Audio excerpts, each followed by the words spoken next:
Bismillahirrahmanirrahim. Assalamualaikum warahmatullahi wabarakatuh. Waalaikumsalam warahmatullahi wabarakatuh.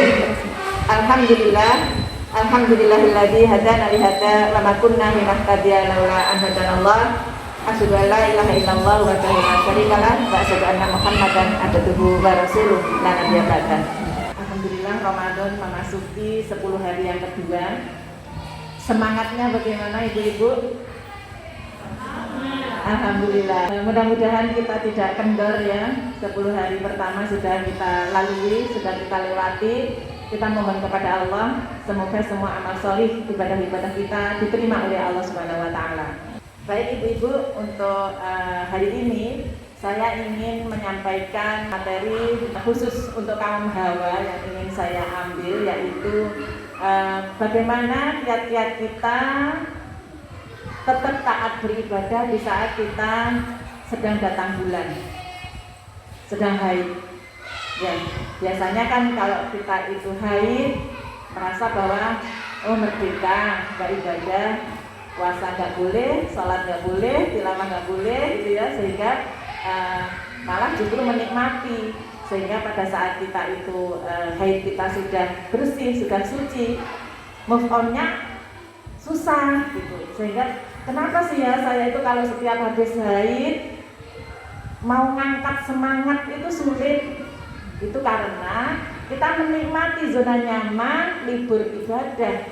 Padahal sesungguhnya haid itu bukan waktu untuk istirahat beribadah. Bukan berarti saat itu jeda dari ketaatan kepada Allah. Maka ini mudah-mudahan bisa menjadi kiat kepada kita bahwa haid itu bukan waktu libur untuk beribadah, apalagi di bulan Ramadan. Saudara-saudara kita yang lain berlomba-lomba fastabiqul khairat untuk meraih target-target amal yaumi di bulan Ramadan, gitu ya. Oleh karenanya ini nanti mudah-mudahan menjadi manfaat untuk kita semuanya, khususnya ibu-ibu yang belum menopause ya, ini rata-rata muda semua sehingga masih produktif semua, masa subur semua, gitu ya. Nah, ketika kita itu berada di bulan Ramadan, kemudian kita itu haid, datang bulan, kira-kira perasaan ibu-ibu senang apa sedih? Sedih. Alhamdulillah. Ketika kita mendengar kemudian ada orang yang pada saat sedang Ramadan, datang bulan, perasaannya sedih, itu harus disyukuri. Kenapa? Itu menandakan bahwa di dalam diri kita masih ada iman. Ya, kalau kita itu bulan Ramadan yang harusnya itu berlomba-lomba, kemudian kita datang bulan malah seneng, bahaya itu ya, bahaya karena keimanan kita sedang turun. Tapi kalau kita sedih, bersyukurlah karena hati kita masih ada iman. Tapi kesedihan kita bukan kemudian protes ke Allah, kenapa saya harus haid? Bukan. Karena itu sudah fitrah. Dan alhamdulillah kita dikasih haid itu alhamdulillah tandanya bahwa kita sehat, ya. Jadi sedihnya itu karena memang rasa keimanan kita itu mengajak spontan untuk beribadah. Sehingga kalau sedang haid yang biasanya adzan itu segera bangkit untuk sholat, kita sudah nggak boleh. Pada saat jam-jamnya kita itu tilawah, kita nggak boleh. Pada saat semua orang nahan diri untuk berpuasa, kita juga nggak boleh, ya. Maka kita sedih. Sedihnya itu karena kita memang ingin sebetulnya tetap dalam ketaatan. Nah ini nanti kita akan membahas sedikit tentang bagaimana supaya kita tetap dalam ketaatan walaupun kita sedang haid. Ya. Yang pertama, niat. Maksudnya adalah bahwa kalau kita itu memasuki bulan Ramadan, niat kita itu puasa sebulan penuh. Sudah kita niatkan akan berpuasa sebulan penuh. Ya. Ini bisa kita asumsikan dari sebuah hadis yang pada masa Rasulullah ada seorang sahabat yang ingin bangun untuk sholat tahajud. Tapi karena kecapean sehingga tidurnya itu nyenyak gitu ya, tidurnya itu nyenyak. Pas waktunya tahajud nggak bisa bangun sudah subuh. Maka ketika disampaikan kepada Rasulullah, kemudian Rasulullah menyampaikan di dalam sabda Rasulullah, barang siapa memiliki keinginan melakukan kebaikan, akan tetapi dia tidak lakukan karena udzur, maka Allah menulis di sisinya kebaikan penuh. Masya Allah ya, kita ingin puasa kita sebulan penuh, tetapi karena kita udzur, haid itu kan udzur syar'i, bukan kita yang menyengaja. Mudah-mudahan haid kita itu tidak puasa, tetapi mudah-mudahan ditulis oleh Allah sebagai ibadah puasa penuh. Tetapi ini bukan berarti puasa yang kita tinggalkan di saat haid tadi itu sudah gugur, karena dari sisi fikirnya kita tetap harus qadha puasa dari hari-hari yang kita tinggalkan saat haid tersebut. Kemudian yang kedua, alihkan amal-amal solih yang kita dilarang melaksanakannya.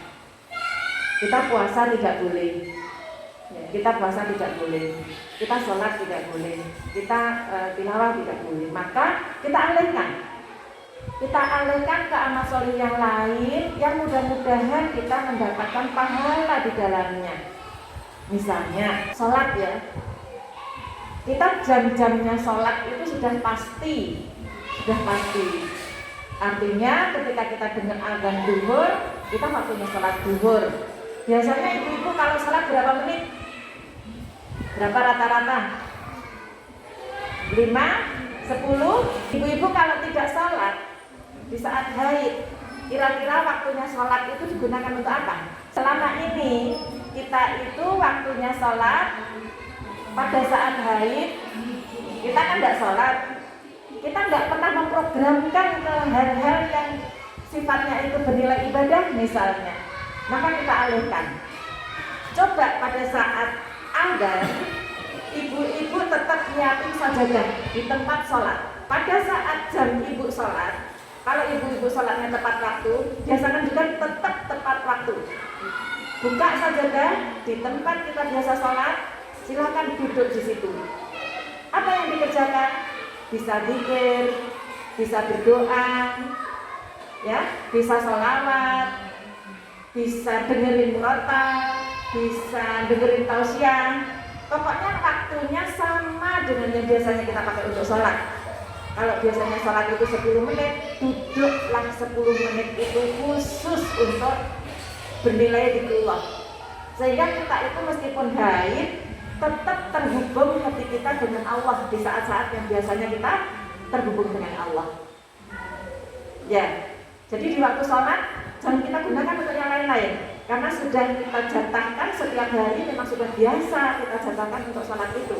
Maka di saat haid, coba, ini bukan hanya di Ramadan saja, tapi di hari-hari yang lain pun, di bulan-bulan yang lain pun silahkan nanti dicoba seperti itu. Nikmat hasilnya.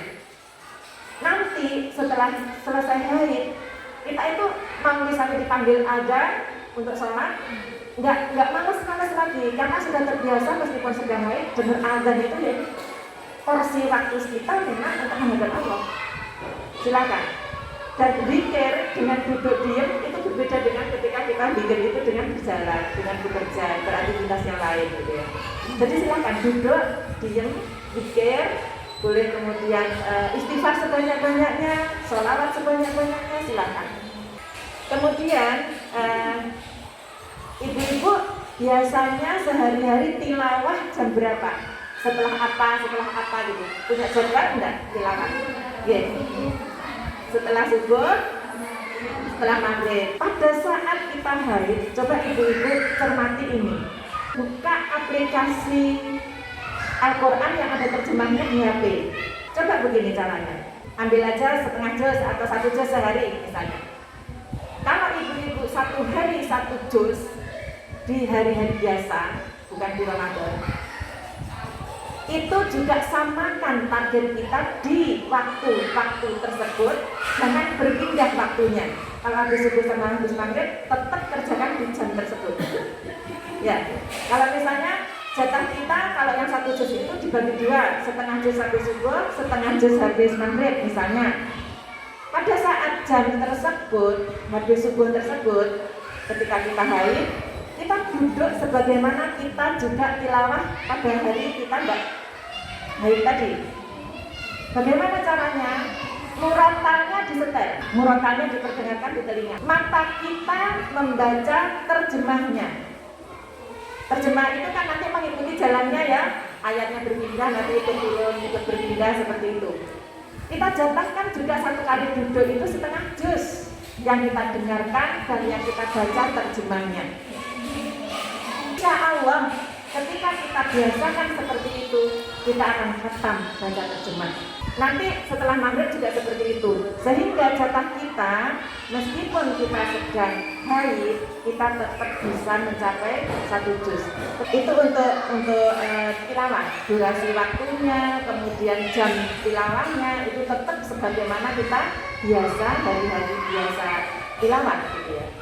Kemudian puasa, kita pada saat haid di bulan Ramadan dilarang berpuasa. Bagaimana supaya kita tetap mendapatkan pahala puasa? Kita ambil hadis Rasulullah bahwa siapa yang memberi makan orang yang berpuasa, maka baginya pahala seperti orang yang berpuasa tersebut tanpa mengurangi pahala orang yang diberi tadi, yang berpuasa yang diberi tadi itu. Ya, oleh karenanya ketika kita sedang haid, kita ambil cara ini supaya pahalanya kita dapat, pahala puasanya kita dapat padahal kita nggak puasa. Maka di hari-hari kita sedang haid itu, coba kita ngasih takjil ke tetangganya atau ke orang lewat yang sedang dalam perjalanan itu maghrib belum sampai tujuan misalnya. Atau siapa yang sekitar bidik yang kita tahu bahwa mereka puasa.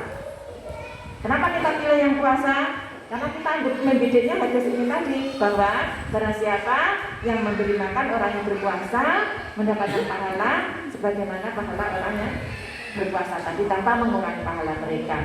Ya.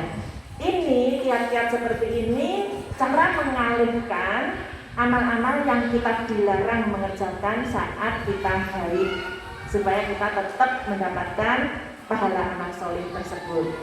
Ya. Mudah-mudahan ini juga menjadi ladang bagi kita agar kita tetap mendulang banyak pahala karena Allah memberikan pahala yang berlipat-lipat selama di bulan Ramadan ini, gitu ya. Sedangkan amalan-amalan yang lain yang kita tidak dilarang pada saat kita sedang haid tetap kita jalankan, ya. Misalnya berbagi itu kan tidak mensyaratkan harus suci. Silaturahmi tidak mensyaratkan harus suci, kemudian membantu orang, kemudian apalagi ya, hal-hal menuntut ilmu agama ya, menghadiri majelis-majelis ilmu itu tidak mensyaratkan kita harus suci. Maka amalan-amalan yang lain yang tidak dilarang pada saat haid tetap kita jalankan sehingga Ramadan kita ini betul-betul efektif hari-hari kita semuanya dinilai ibadah di hadapan Allah gitu ya. Yang kemudian tidak kalah penting adalah kita memperbanyak istighfar di saat kita sedang haid. Kenapa demikian? Saat haid itu adalah masa-masa yang rawan dari gangguan setan. Masa-masa yang rawan dari gangguan setan. Kita itu seringkali males, moodnya itu susah diangkat, gitu ya. Maka kita perbanyak istighfar, kita memperbanyak zikrullah agar kita dijauhkan oleh Allah dari setan, dari gangguan setan di saat kita sedang kondisi-kondisi yang seperti itu. Nah, memperbanyak istighfar ini juga kita manfaatkan momen Ramadan ini karena Ramadan adalah bulan penuh ampunan yang Rasulullah bersabda bahwa sungguh sangat terhina diri seseorang yang menjumpai Ramadan Namun ia tidak diampuni tatkala bulan mulia ini telah berlalu. Hadis riwayat Tirmidzi. Jadi kalau bulan Ramadan itu kita tidak manfaatkan sebaik-baiknya untuk memperbanyak istighfar, yang kemudian Allah tidak mengampuni kita, padahal Ramadan ini adalah bulan penuh ampunan, maka itu termasuk orang-orang yang terhina ketika Allah tidak mengampuni kita setelah Ramadan usai, gitu ya. Itu tadi yang kedua. Jadi artinya mengalihkan amalan-amalan. Tapi yang pertama kan niat, yang kedua mengalihkan amalan-amalan yang kita dilarang di dalamnya ke amalan-amalan yang lain. Yang ketiga, ketika kita sedang haid, kita meninggalkan puasa, sholat, dan tilawah itu, azamkan ke dalam diri kita bahwa meninggalkannya hal tersebut tadi itu adalah dalam rangka ketaatan kita kepada Allah. Jadi kita tidak melakukan puasa itu karena taat, kita tidak melakukan sholat itu karena taat, sehingga tidak ngapain-ngapainnya kita pun dapat pahala karena kita sedang dalam kondisi taat kepada Allah. Taat itu menjalankan yang diperintahkan, menjauhi yang dilarang. Jadi kalau sedang dilarang sholat, dilarang puasa, maka kita tinggalkan. Ketika kita meninggalkannya itu dengan niat taat kepada Allah, itu berbeda nilainya di hadapan Allah dengan kita meninggalkannya itu ya biasa-biasa aja, karena memang nggak sholat, gitu ya. Tapi kalau kita itu sudah niatkan bahwa ya Allah saya nggak sholat karena saya taat, ya Allah saya nggak puasa karena taat kepada Allah, maka nilainya beda di hadapan Allah. Karena memang itu dalam rangka ketaatan, gitu ya. Bukan sekedar ya sudah, memang kita nggak boleh, bukan sekedar itu, tetapi memang kita taat bahwa itu kita sedang dilarang, gitu ya. Nah, ketika kiat-kiat ini dilaksanakan, mudah-mudahan gitu ya, mudah-mudahan menjadikan kita, Ramadan kita itu semua hari-hari kita menjadi tidak ada bedanya dengan ketika kita antara sedang haid dengan yang ketika sedang suci. Yang memang tidak boleh ketika kita yang saudara-saudara kita sholat tarawih nggak boleh misalnya. Silahkan diisi yang lain yang tetap bernilai ibadah di hadapan Allah.